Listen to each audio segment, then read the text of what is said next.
नमस्कार मु दीपक सेनापति। आज शुणिबा गोटे प्राचीन कहानी अरीक्षित को दैव साहा। परिवेषण परशुराम बेहेरा।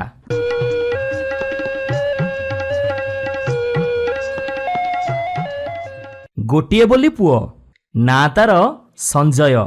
काणी आखिरे कजलगार से अंधर लौड़ी कुटा खंडक दिखंड करेनी। बाप माँ ब्राह्मण ब्राह्मणी ताको भारी गेलबसर रे बढ़ाऊथांती। श्री अक्षरता बरुणेई पर्वत। बाप माँ कहती भगवान ताकू कोटी परमायु दे थांतु। से कूल को कारिणी हो बड़ बड़ुआ को आलुआ टिके देखौ। जी हेले कहब से अमुक लोकर पुओ तो दुआरे टिके संज सलिता जालिब तो। ब्राह्मण पिला ता पेट केबे अपूरा रहिबनी। दिओ ताकू चिरंजीवी करिथांतु। पिलाटी को एमिति एमिति 9 बरस हेला। पटे पितल थाली रे संगाड़िए पैता कड़े नड़िया गली गुआटीए धरी से दुआरे दुआरे बुलिला। ब्राह्मण पिला पैता खिए पाऊ ताकू देले किछि पानी रे पड़िबनी। बिकल पाई लोके ताकू देले। सुरुखुरी रे व्रतघर बढ़िला। सते जेमिति पुओ कांधरे पैता खिए दबा पाई ता बाप बंची थिला। दिने सकाळे देखिला बेलकू बुढ़ा मरी शोईची। माँ पुओ दी जण जाक कांदी बोबेईकी रहिले। घरे जहा कंसा बासन दीपट थिला ब्राह्मणी देहरे जहा दी चीज थिला सबू बिकी भांगी सुधघर तुलेइले। एबे संपत्ति कहिले खंडे नड़ा कुड़िया 18 जड़ा खराकू बरसा बाद बुदिया हेई घरे पसंती। हौ पछे का ढियरे तो पड़ी नांती। निज घरे निजे मालिक। ब्राह्मणी बुढ़ी भिक मागिकी आणे। बाड़ी रे नेउटिया पटाली जेते काटिले सेते कळे। हौ पछे साग भात बेलरे गंडिए खांती। दिने जणे जजमान ब्राह्मण पुओ संजय को कहिला अच्छा गोसेई एमिति करी तमे केते दिन चलिबो। मु तुमको छड़ाटिए दउची नियो एयाकू पाळ। या पछरे लागिले तमे खुशी रे चलिबो। माँ बाछुरीटी देखी खुशी हैला। पुओ को कहिला अरे पुओ आमको तो कांडिया कुंडा कि कांजी खुद पिता टिके मिलुनी। आमे कुळुची कोळथ कोठू आनिबा जे गाई पालिबा। नहीं जा ये बाछुरी की नहीं तोटा बाड़ गहिर दंडारे चरई आणे। पुओ बाछुरी नहीं चरईला। सबुबेले माँ बुढ़ी भाबुथाए पुओर केमिति हाथ को दी हाथ हंता। ता मुंडरे दुबो चाउल दिटा पकई देई मु आखि बुझंती। हेले घरे बासी ओली की दाना नहीं। घरे गात खोली शियाली पतर पकई भात खाउचंती। अभेका हेई पुओ गोरु चरई बुलुची याकू पुणी कन्या दब किए। भाबु भाबु मार प्राण गला। संजयर बयस हेलानी हेले से गाई चरा छाड़लानी। रघुआ माँ धान कुटुणी तार आश्रय। पोसे सेरे जहाँ आणे ताकू फुटई दिए। एमिति कष्टे मष्टे चले। दिने गाँव रे केते जण आसी कहिले अरे संजुआ एमिति एक अंगिया हेई केते दिन बुलुथिबु। संजय कहिला मु आउ कौन करिबी। मोर बापा माँ नाहंती। जमी बाड़ी नहीं कि घरे कंसा गिना खंडे भी नहीं। मोर हेई मोर आगुक पछुक केही भी नाहंती। मते किए बाहा करई देबो। गाँ लोके कहिले आमे तो पई कन्याटिए ठीक करिबु। संजय कहिला हौ जहा तममानकर दया। दिने गाँरु 5 जण सांग हेई कन्या देखिबाकू गले। जो गाँ रे पहुँचिले से गाँ रे जणे धनी ब्राह्मण थाए। तार गोटिए बोली झियो बाहा हबार बयस ही गलानी। हेले कोउठी संबंध ठीक हेइनी। केते जगह बुलिलेनी कोउठी पटुनी। एमिति बिचरा ब्राह्मण महा व्यस्तरे पड़िथिला बेले ये कन्या खोजाली माने सेठी जाई पहुँचिले। ब्राह्मण तांकू भारी चर्चा कला। खियापिया सरलारू काहींकी आसच बोली पचारला। सेमाने कहिले आम गाँव रे गोटे ब्राह्मण पिला अछि। तार बाप माँ केही नथिबारु से अथा ताही बुलुची। आमको खर्च बार्च देई पात्री ठिकणा करबाकू पठेइछि। ब्राह्मण मने मने भाबिला भगवान आनिकी जुटेई दउछंती। भार्या को जाई कहिला। भार्या कहिला भल हैला जा ननंद सासू तार केही नाहंती। केही आउ मो झियो को उलुगुणा देबेनी। हेले धन दरब पाठसाठ कथा एसबु टिके पचारिकी बुझ। गाँरु 3 जण पुरुखा लोक आसी पहुँचिले। सबु कथा पड़िला। सेमाने पचारिले आगे बरटी केमिति कुह। योग्य कि अयोग्य पाठुआ कि मूर्ख धनी कि दरिद्र किछि न जानी आमे केमिति सेठी झियो देबु। भद्रलोक कहिले कि अभाग्य बर विषय जदि आमे किछि न कहिबु ତାହେଲେ ତମେ କେମିତି ଆମକୁ ଝିଅ ଦେବ? ତାହେଲେ ବର ବିଷୟରେ ଏବେ କହୁଛୁ, ଆପଣ ଶୁଣନ୍ତୁ। ନୀତିରେ ସେ ବୁଲା କୁକୁର, ସୁନ୍ଦରରେ ସେ ମଦନ ମୋହନ, ଧନ ଅଲେଖା, ଗୋରୁ ଗାଈ ଘରେ ଯେତେ ବାହାରେ ସେତେ। ଘରେ ନୀତି ଚନ୍ଦ୍ର ସୂର୍ଯ୍ୟ ଯା ଆସ କରୁଛନ୍ତି, କଂସା ଗିନା ଅଚଳାଚଳ। ଆଉ ବିଦ୍ୟା ରଘୁ ମା ଘରେ ନୀତି ପ୍ରବେଶ। ଝିଅ ଯାଉ ଖାଇଲେ ଜାଣିବ। ଇଏ ଭଲ ଲୋକ ଏଣେ ଉଚ୍ଚାଟ କଲେ। କ'ଣ କଥା ଦେବ ତ ଦିଅ, ନହେଲେ ଆମେ ଆଉ କେଉଁଠି ଦେଖିବୁ। ଆମ ପୁଅକୁ ପାତ୍ରୀ ଅଭାବ ହେବନି ମ। ଏ କଥା ଶୁଣି ବ୍ରାହ୍ମଣୀ କହିଲା, ହଇ ହେ, ଆମେ ଘର ବାଡ଼ି ଦେଖି ଝିଅ ଦେବା ସିନା, ତମେ ଯାଅ ତାଙ୍କ ଗାଁ ଗଣ୍ଡା ଭଲ ମନ୍ଦ ସବୁ ବୁଝି ଆସ। ବ୍ରାହ୍ମଣ କହିଲା, ନା ନା ନା, ପଞ୍ଚ ପରମେଶ୍ୱର ସେ କ'ଣ ଆମକୁ ଭଣ୍ଡେଇ ଦେବେ? ୟା କହି ବିଶ୍ୱାସ ରଖି ମାଳି ଟେକିଦେଲା। ଭଲ ଲୋକମାନେ ଆନନ୍ଦରେ ଘରକୁ ଫେରିଲେ। ବାଟରେ ଆସୁ ଆସୁ କୁହାକୁହି ହେଲେ। ଗାଈ ଚରାର ଏବେ କପାଳ ଫିଟିଲା, କୁଣ୍ଡାଖିଆକୁ ଏବେ ନରସିଂହ ଭୋଗ ଯୋଗ ଘଟିଲା। ଏମିତି କେତେ ଦିନ ଗଲା ପରେ ଦିନେ ବ୍ରାହ୍ମଣୀ କହିଲା, ଜୋଇଁ ଶଙ୍ଖୁଳା ଦେଇ 2 ଜଣ ଭଲ ଲୋକ ପଠାଅ। ଯେତେ କହିଲେ କ'ଣ ହେଲା, ମୋ ମନ କାହିଁ ଜମା ମାନୁନି। ସିଏ କ'ଣ ଆଉ ଆପଣା ସୁନାକୁ ଭେଣ୍ଡି ବୋଲି କହନ୍ତେ? ପାଟ ଯଥା, ନଡ଼ିଆ ଖଇ ଉଖୁଡ଼ା ସାକର ଠିକଣା ହେଲା। ବାରିକ ସବୁ ମୁଣ୍ଡରେ ମୁଣ୍ଡେଇ ଚାଲିଲା। ତା ସାଙ୍ଗେ ସାଙ୍ଗେ 2 ଜଣ ଭଦ୍ରଲୋକ ଚାଲିଲେ। ସେ ଗାଁରେ ପହଞ୍ଚି ପଚାରିଲେ, ହଇ ହୋ, ସଞ୍ଜୟ ସାଆନ୍ତଙ୍କ ଘର କେଉଁଠି?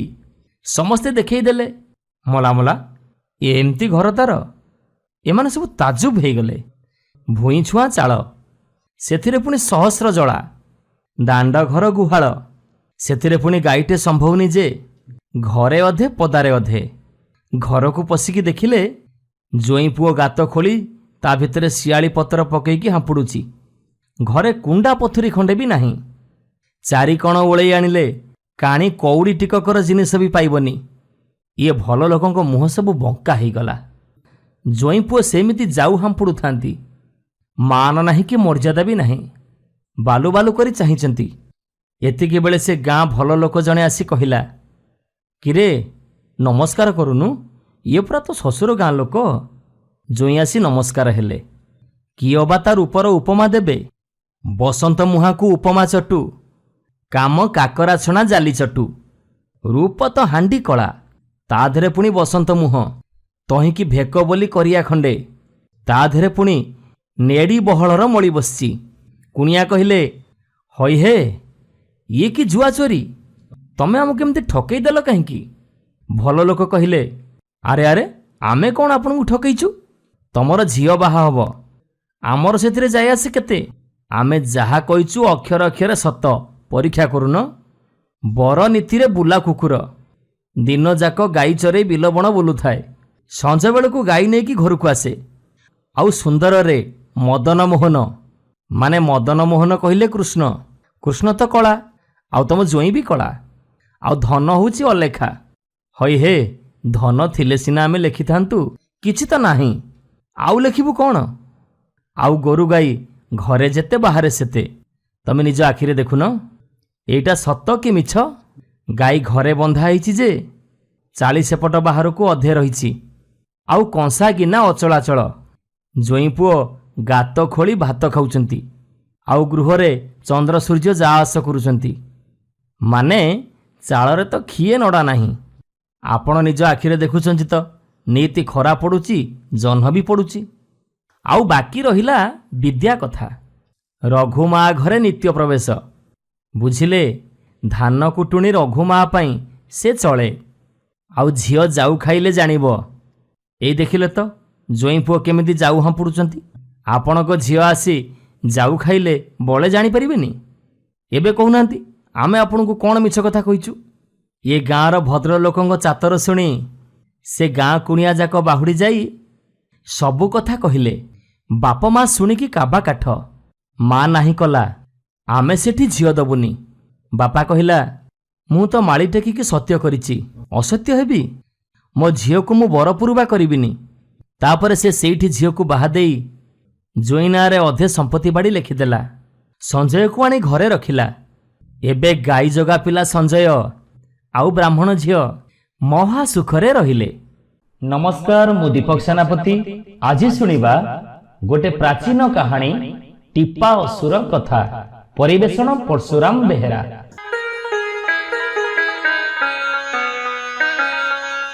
गोटे राइजरे गोटे असुर थाए। सी गाँ गंडा भितरे न रही समुद्र भितरे गोटे दीपरे थाए। मंत्र बलरे से बहुत अद्भुत कार्य मान करुथाए। गाँ गंडा भितरे पशि भल भल जिनिस सब चोरी करी नहीं जाए। दिने से अति सुंदरी झीटी को धरी नहीं गला। ताकू बाहा हब बोली निज घरे रखिला। से असुरर ना थिला टिप्पा आउ झीटीर ना होची पद्मा। टिप्पा असुर सबुदिन सकाळे खाइबा आनिबा पई जाए। संज बेलुकु घर को फेरे। पद्मा एपटरे रोषेई बास करी रखी थाए। राक्षस फेरिले ताकू खाइबा को दिए। गोटे किटी मिटिया अंधार घरे पद्मा को राक्षस रखी थाए। जम्मा ताकू कुआडे छाड़ेनी आउ हुकुम करी थाए, मु आसीबा पर्यंत ये कोठरी छाड़ी तू कुआडे जीवनी। आउ जदि मो कथा न मानी तू कुआडे जाऊ ताहले मु तते जीवन रु मार देबी। भयरे पद्मा से घर भितरे पड़ी रही थाए। हेले पद्मा भारी चालाक झियो। टिप्पा असुर कौन करुची कौन न करुची सबुर खबर से रखी थाए। से राइजरे एक साधव घर थाए। साधवर मझिया पुओ ना होची राजू।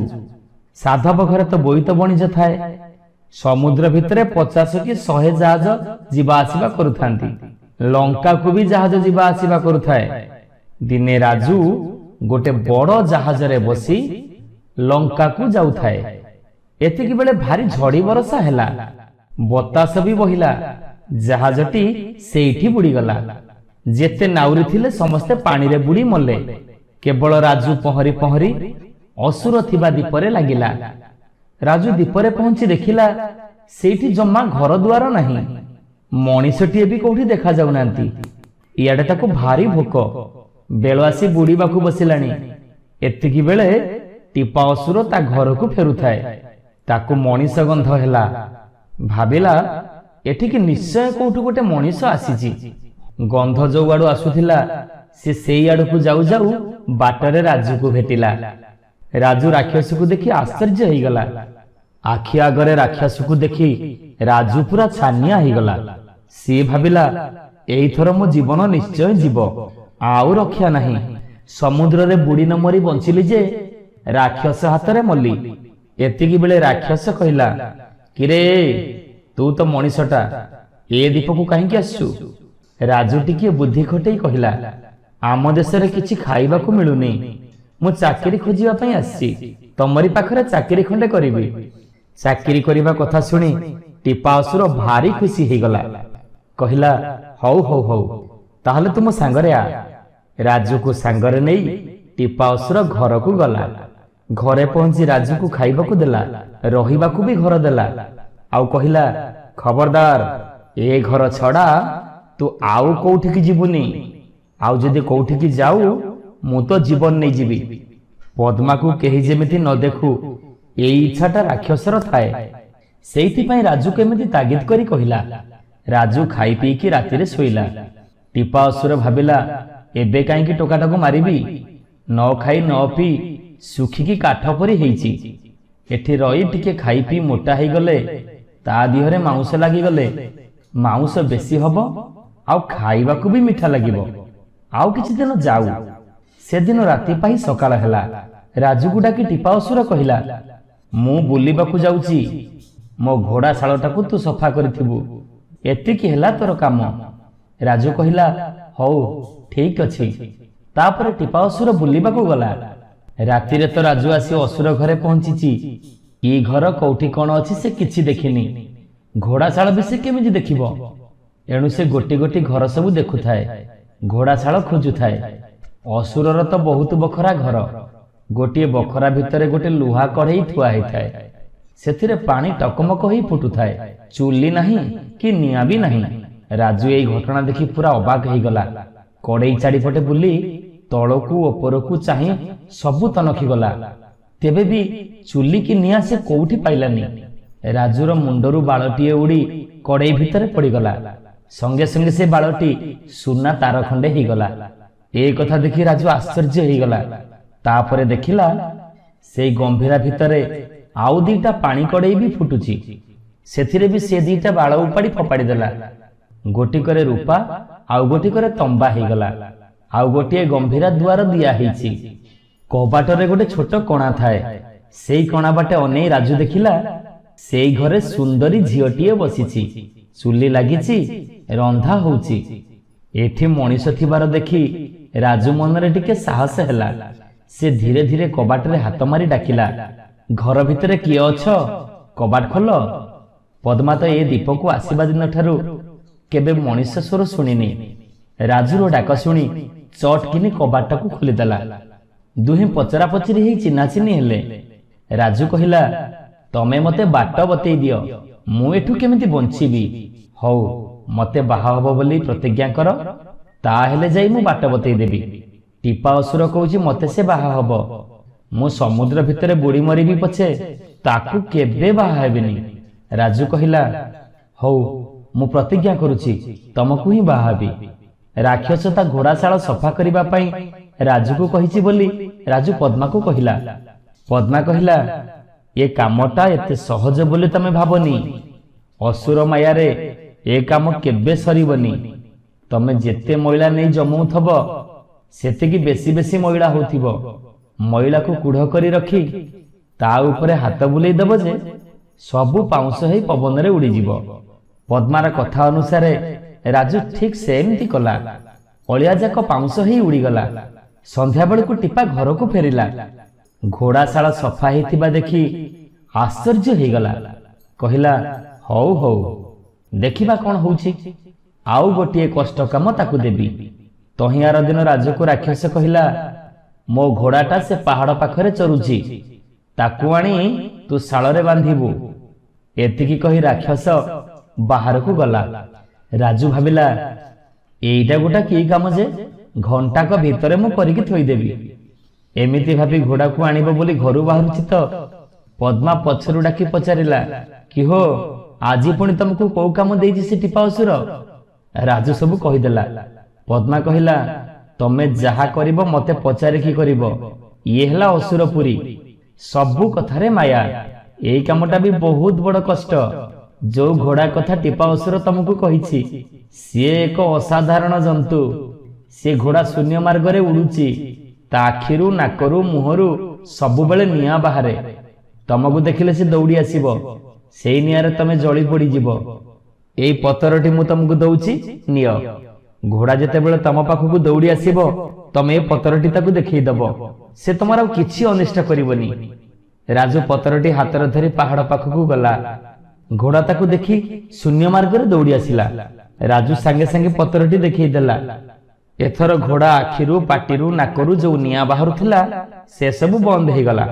ଘୋଡ଼ା ରାଜୁ ପାଦ ପାଖରେ ମୁହଁ ଲଗେଇ ସଇସକୁ ମାନିଲା ଭଳି ମାନିଗଲା। ରାଜୁ ଘୋଡ଼ାକୁ ଆଣି ଘୋଡ଼ାଶାଳରେ ବାନ୍ଧିଦେଲା। ଟିପା ଅସୁର ସଞ୍ଜବେଳେ ଘରକୁ ଫେରିଲା। ଘୋଡ଼ା ବନ୍ଧା ହେଇଥିବାର ଦେଖି ଭାବିଲା, ଏ ଟୋକାଟା କଣ କଲା ମ? ପଦ୍ମାକୁ କଣ ଇଏ ଦେଖିଦେଇଛି ନା କଣ? ପଦ୍ମା ଛଡ଼ା ତ ଆ ଭେଦ ଆଉ କେହି ଜାଣିନାହାନ୍ତି। ଏଇଥିରେ ତ କେତେ ଲୋକ ମରିଛନ୍ତି। ଏ ଟୋକାଟା କେମିତି ପାର ହେଇଗଲା? ତହିଁଆର ଦିନ ରାଜୁକୁ ଡାକି ଟିପା କହିଲା, ଆରେ ରାଜୁ, ତୋ କାମରେ ମୁଁ ଭାରି ଖୁସି। ତତେ ଆଜି ମୁଁ ଛୋଟିଆ କାମଟିଏ ଦେବି। ଘରେ ଆମର କୋଇଲା ନାହିଁ। ସେଇ ଆଡକୁ ଯୋଉ ପାହାଡ଼ଟା ଦିଶୁଛି ସେଇଠି ଗୋଟେ ବୁଢା ଅଛି। ତାକୁ ମାଗିବୁ, କୋଇଲା ଦେ, ସେ ଦବ, ଆଉ ତୁ ନେଇ ଆସିବୁ। ଏଇ କାମଟା ରାଜୁକୁ ଦେଇ ଟିପା ଅସୁର ବାହାରକୁ ଗଲା। ରାଜୁ ପଦ୍ମାକୁ ଏଇ କଥା କହିଲା। ପଦ୍ମା କହିଲା, କିଛି ଚିନ୍ତା କରନି। ଟିପା ଯୋଉ ବୁଢା କଥା ତମକୁ କହିଲା ସିଏ ଗୋଟେ ବଡ଼ ଅସୁର। ସିଏ ଯେତେବେଳେ ତମକୁ ପଚାରିବ କେତେ କୋଇଲା ନବୁ, ତମେ କହିବ, ମୁଁ ଯେତିକି ନେଇପାରିବି ମତେ ସେତିକି ଦିଅ। ରାଜୁ କୋଇଲା ଆଣିବାକୁ ଗଲା। ପାହାଡ଼ ଭିତରେ ଏକ ଖୋଲ ଥାଏ। ତା ମୁହଁ ପାଖକୁ ଯାଇ ରାଜୁ ଠକ ଠକ ଶବ୍ଦ କଲା। ବୁଢା ସେ ଖୋଲ ଭିତରୁ ବାହାରି ପଚାରିଲା, ଆରେ ପୁଅ, କେତେ କୋଇଲା ନବୁ? ରାଜୁ କହିଲା, ମୁଁ ଯେତିକି ବୋହି ନେଇ ପାରିବି ସେତିକି ନେବି। ଏତିକି ଯଦି ସେ କହିନଥାନ୍ତା ବୁଢା ଗାଡ଼ି ଗାଡ଼ି କୋଇଲା ଆଣି ତା ମୁଣ୍ଡରେ ଲଦି ଦେଇଥାନ୍ତା। ନାହିଁ କଲେ ବି ସେ ଛାଡ଼ି ନଥାନ୍ତା। କୋଇଲା ତଳେ ପୋତି ହେଇ ରାଜୁ ମରି ଯାଇଥାନ୍ତା। ରାଜୁ କଥା ଶୁଣି ବୁଢ଼ା ଛୋଟ ବୋଝଟିଏ ଦେଲା। ରାଜୁ କୋଇଲା ନେଇ ଘରକୁ ଆସିଲା। ସଞ୍ଜ ବେଳେ ରାକ୍ଷସ ଫେରି ଆସିଲା। ରାଜୁ କୋଇଲା ଆଣିଥିବାର ଦେଖି ମନେ ମନେ ସେ ଭାରି ରାଗିଗଲା। ଭାବିଲା ନିଶ୍ଚୟ ଏ ଟୋକାଟା ପଦ୍ମାକୁ ଦେଖିଛି। ପଦ୍ମା ବୁଦ୍ଧିରେ ରାଜୁ ଏମିତି ସବୁ କାମ କରୁଛି। ୟାକୁ ଆଉ ଡେରି ନ କରି ମୁଁ ଆଜି ମାରିଦେବି। ରାଜୁକୁ ସାଙ୍ଗେ ସାଙ୍ଗେ ଡାକି ବହୁତ ଗାଳି ଦେଲା। ଆଉ ରାତିରେ ଖାଇ ପିଇ ଶୋଇଲା। ପଦ୍ମା ରାଜୁକୁ ଡାକି କହିଲା, ଆଉ ରକ୍ଷା ନାହିଁ, ତମକୁ କାଲି ସକାଳେ ଅସୁର ନିଶ୍ଚୟ ମାରିଦବ। ଏବେ ସିଏ ତ ଶୋଇଛି, ଚାଲ ଆମେ ଦି ଜଣ କୁଆଡେ ପଳେଇବା। ଲୁଣ ପୁଡ଼ିଆଟିଏ କାନିରେ ବାନ୍ଧି ପଦ୍ମା ରାଜୁକୁ ସାଙ୍ଗରେ ଧରି ବାହାରି ଗଲା। ଦି ଜଣ ଯାକ ସମୁଦ୍ର କୂଳରେ ପହଞ୍ଚିଲେ। ଡଙ୍ଗାଟିଏ କୂଳରେ ଲାଗିଥାଏ। ଦୁହେଁ ସେ ଡଙ୍ଗାରେ ବସି ସମୁଦ୍ର ଭିତରକୁ ଚାଲିଗଲେ। ଇଆଡେ ଟିପା ଅସୁରର ନିଦ ଭାଙ୍ଗିଗଲା। ପଦ୍ମା ପଦ୍ମା ବୋଲି ଡାକ ପକେଇଲା। ରାଜୁ ରାଜୁ ବୋଲି ବି କେତେ ଡାକିଲା। ଆଉ ସେମାନେ ଅଛନ୍ତି ଯେ ଶୁଣିବେ। ରାକ୍ଷସ କହିଲା, ଆରେ ଏ ଦି ଜଣ ଖସି ଚାଲିଗଲେ।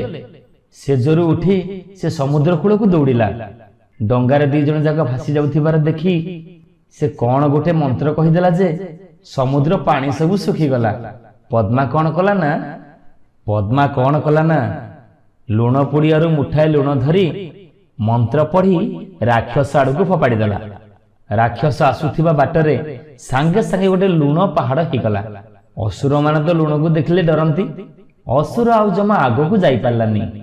ରାଗରେ ପାଟି କରି କରି ଘରକୁ ଫେରିଲା। ପଦ୍ମା ଆଉ ରାଜୁ ଦି ଜଣ ଯାକ ଯାଇ ନିଜ ଦେଶରେ ପହଞ୍ଚିଲେ। ସେଠାରେ ଦି ଜଣ ଯାକ ବାହା ହେଇ ଆନନ୍ଦରେ ଘର ଦୁଆର କରି ରହିଲେ।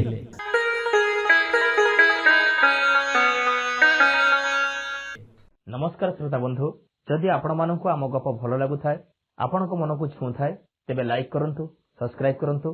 ସୁନ୍ଦର ସୁନ୍ଦର କାହାଣୀ ନେଇ ଆମେ ପୁଣି ଆପଣଙ୍କ ପାଖରେ ଆଗକୁ ଆସିବୁ। ଆପଣ ସବସ୍କ୍ରାଇବ୍ କରିବା ପରେ ବେଲ୍ ଆଇକନକୁ ଦବାଇବା ପାଇଁ କେବେ ବି ଭୁଲିବେନି। ଜୟ ଜଗନ୍ନାଥ।